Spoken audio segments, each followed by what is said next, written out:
Donc voilà, de retour à la maison, on va pouvoir regarder la session qu'on vient d'enregistrer ensemble. Je vais donc dans le menu Journal d'activité, Data. Je trouve ici en menu principal le taux d'occupation de mes fichiers mémoire. Donc là, j'ai bien 10 enregistrements en mémoire sur 10 qui sont occupés. Une altitude maximum jamais atteinte sur tous mes entraînements qui est de 1831 mètres pour un total de dénivelé positif de 7935 mètres sur l'ensemble des sessions qui sont encore en mémoire ou qui ne le sont plus, mais en tout cas que j'ai déjà enregistré. Pour rappel, lorsque le fichier mémoire est saturé, la dernière session écrase la plus ancienne. Donc pour voir ensuite les sessions dans le détail, on va appuyer sur ce petit bouton View. On va trouver ici la séance numéro 12, c'est la dernière qui a été enregistrée, donc celle d'aujourd'hui, 17 mars, 11h30. Si je veux voir les autres, je peux balayer en fait en arrière. Ici, j'ai l'avant-dernière, l'avant-avant-dernière, etc. Je recule dans le temps. Okay. Et je reviens sur ma séance numéro 12. Pour entrer dans le détail, je valide.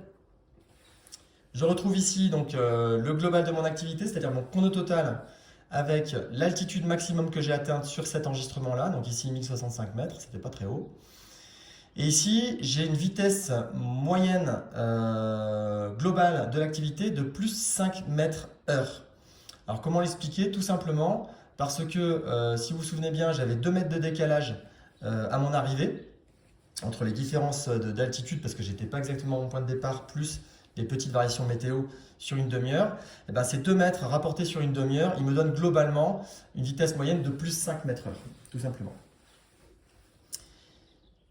Ensuite, je vais avoir un premier écran de montée, symbolisé par la flèche de montée ici. C'est mon chrono total de montée avec ma montée totale cumulée, 124 mètres sur la somme de mes deux montées. Et une moyenne de montée qui est en fait ce dénivelé rapporté à ce chrono de 500 mètres heure. Ensuite, j'ai un deuxième écran détaillé de montée qui va me dire combien j'ai fait de montée. Ici, j'ai bien deux montées. La plus grande montée, la plus longue que j'ai faite, 51 mètres. Okay, et la vitesse maximum de montée que j'ai atteinte lors de cette montée.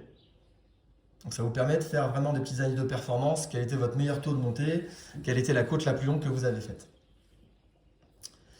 Je vais avoir la même chose en descente, donc d'abord l'écran général de descente, chrono total de descente, dénivelé total de descente, vitesse moyenne de descente, puis en mode maximum, le nombre de descentes, la descente la plus longue, donc là je l'ai faite d'une traite, quasiment, et ensuite, mon meilleur taux de descente, ici, moins 1150 mètres heure.